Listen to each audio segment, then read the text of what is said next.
Very often, due to various reasons, FTP access or hosting control panel access is unavailable, and we have to resort to other methods of taking a backup of our WordPress website. For this, we have to log in as an administrator and go to the dashboard in the panel of WordPress. In the dashboard, we have to go to plugins and then click on installed plugins button.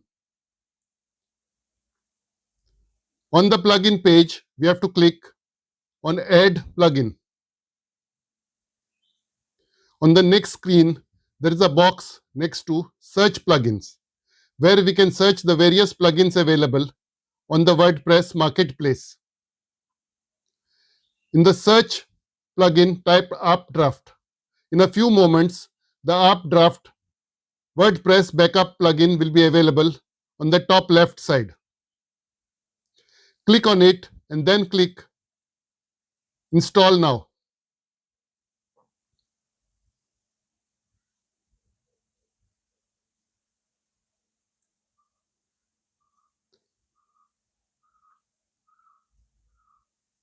After the plugin has installed, activate it.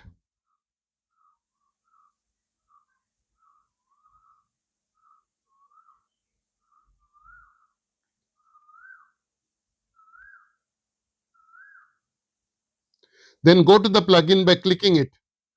The menu option is on the left side, and when the updraft screen appears, click Backup Now.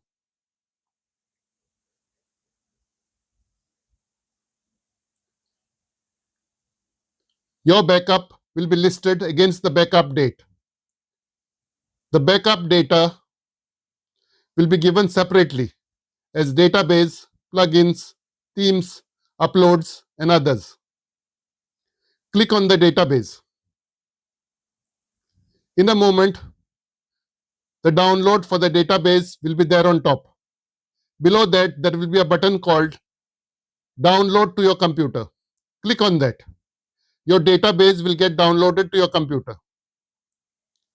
Repeat this for the others, that is, plugins, themes, uploads, and others.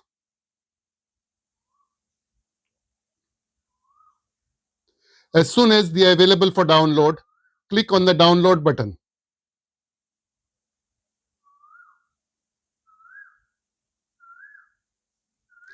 The respective backup will get downloaded to your computer. Repeat the process till your full download has been downloaded to your computer.